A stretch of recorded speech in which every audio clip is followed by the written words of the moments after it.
இந்த நாசமாக்கப்பட்டிருக்கின்ற நாட்டை கட்டி எழுப்புவதற்கு அணிதிரளுங்கள், எங்களோடு கரம் கோர்த்து கொள்ளுங்கள்.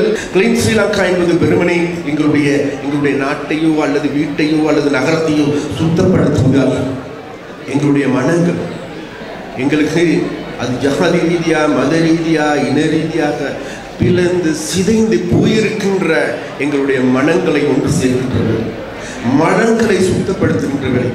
அதுதான் தூய்மையான இலங்கையுடைய நோக்கம், கிளீன் ஸ்ரீலங்காவுடைய நோக்கம். எங்களுக்கு மேலாக மாத்திரமல்ல, இந்த நாடு சுதந்திரம் கிடைத்ததன் பிறகு எங்களுக்கு முடியாது போன, இன்னமும் முடியாது போய்கொண்டிருக்கின்ற இனங்களுக்கிடையிலே ஒற்றுமையை, இனங்களுக்கிடையே அன்பை, இனங்களுக்கிடையிலே பாசத்தை ஏற்படுத்துகின்ற நிகழ்வுகள் பேச்சளவில் வாயளவில் மாத்திரம் நிகழ்ந்திருக்கின்றதே தவிர அவைகளை யதார்த்தபூர்வமாக நடைமுறைப்படுத்துவதற்கு ஏதுவான நடவடிக்கைகள் எடுக்கப்படவில்லை என்பது எங்கள் எல்லோருக்கும் தெரிந்தது. அந்த வகையில் எங்களுக்கு இந்த நிகழ்வு ஒரு புறத்தில் தை பிறந்தால் வழி பிறக்கும் என்பார். நாங்கள் ஒவ்வொரு காலத்திலும் ஒவ்வொரு வருடத்திலும் நாங்கள் தை பிறக்கின்ற பொழுது தை பிறந்தால் வழி பிறக்கும் அப்படி என்கின்ற அந்த வாக்கியத்தை கேட்டு மதிமயங்கி இருந்தது எங்களுக்கு எல்லோருக்கு. ஆனால் எங்களுக்கு தை பிறந்தால் வழி பிறந்ததா என்று தேடி பார்க்கின்ற பொழுது கிடையாது. இன்று எங்களுடைய நாடு ஒவ்வொரு தைக்கும் என்ன நடந்திருக்கின்றது, ஒவ்வொரு தை பிறந்த போதும் எங்களுடைய வழி பிறந்ததா அல்லது எங்களுடைய வாழ்க்கையில் மாற்றங்கள் ஏற்பட்டதா, எங்களுடைய பிள்ளைகளுக்காக வழி பிறந்ததா என்று தேடி பார்க்கின்ற பொழுது இல்லை. அப்ப அந்த வகையில் இந்த வருடம் தை திருநாள் என்பது நான் நிச்சயமாக நம்புகின்றேன். இன்றைக்கு 76 வருடங்களுக்கு பிறகு நீங்கள் எல்லோருமே இந்த ஒரு புதிய அரசாங்கத்தை உருவாக்கியது. அந்த புதிய அரசாங்கத்திற்கு உங்களுடைய ஆணை கிடைத்திருக்கிறது.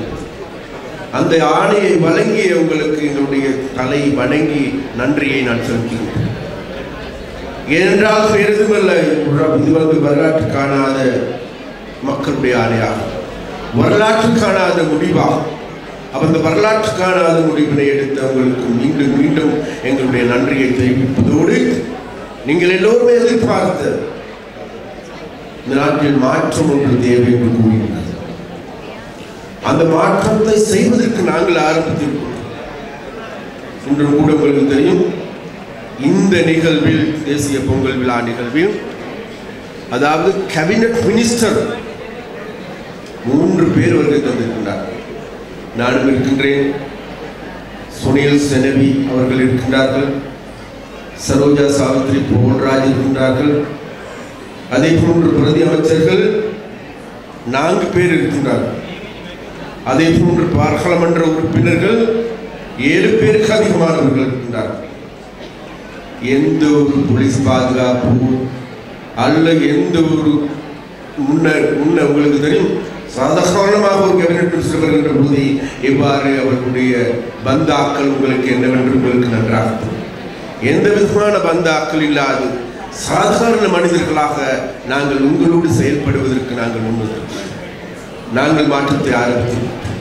அந்த மாற்றத்தோடு நாங்கள் அணிந்து சேருவோம் என்பதை உங்களுக்கு அழைப்பு கொண்டு, அதே போன்று அந்த மாற்றத்திற்கெல்லாம் ஒரு புதிய மாற்றத்தை கொண்டு வருவதற்கு நாங்கள் இப்பொழுது, அதாவது கிளீன் ஸ்ரீலங்கா என்கின்ற வேலை திட்டத்தை முன்னெடுத்துக்கொண்டோம். கிளீன் ஸ்ரீலங்கா என்பது வெறுமனே எங்களுடைய நாட்டையோ அல்லது வீட்டையோ அல்லது நகரத்தையோ சுத்தப்படுத்துவதால் எங்களுடைய மனங்கள், எங்களுக்கு அது ஜாதி ரீதியாக மத ரீதியாக இன ரீதியாக பிளந்து சிதைந்து போயிருக்கின்ற எங்களுடைய மனங்களை ஒன்று சேர்க்கின்றது, மனங்களை சுத்தப்படுத்துகின்றவை.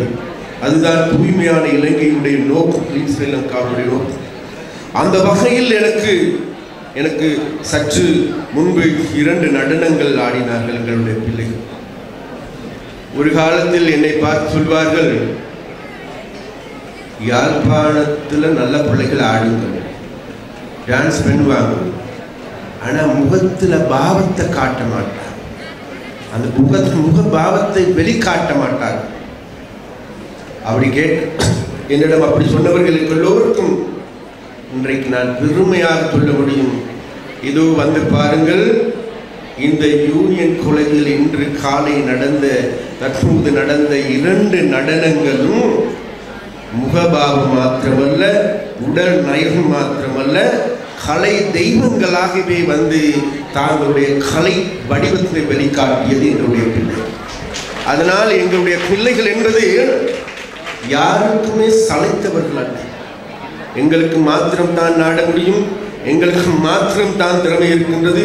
அந்த நடனங்களாய் எங்களுக்கு மாத்திரமே சொந்தமானதல்ல. உண்மையிலேயே இது எங்களுக்கு முடியும் என்பதை எங்களுடைய பிள்ளைகள் வெளிக்காட்டியிருக்கிறார்கள். அதனால் அந்த பிள்ளைகளை பயிற்றுவித்த ஆசிரியர்களுக்கும் அந்த பாடசாலைக்கும் அல்லது அந்த கல்வி நிறுவனங்களுக்கு எங்களுடைய நன்றி வாழ்த்துக்களை தெரிவித்துக் கொண்டு இந்த பொங்கலில் இருந்து நாங்கள் ஒரு புதிய பாதையில் புறப்படுவோம் என்பதுதான் என்னுடைய வேண்டுகோள்.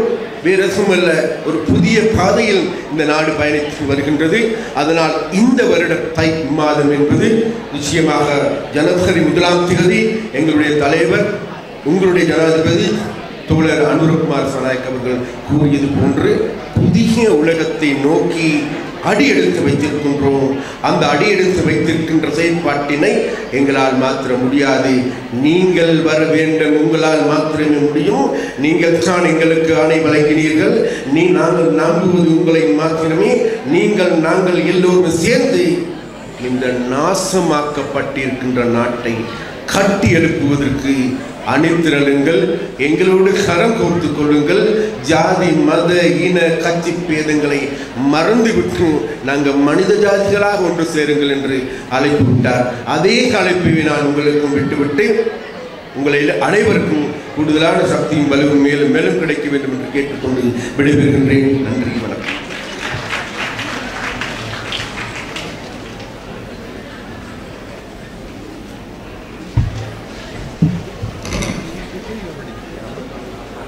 අපගේ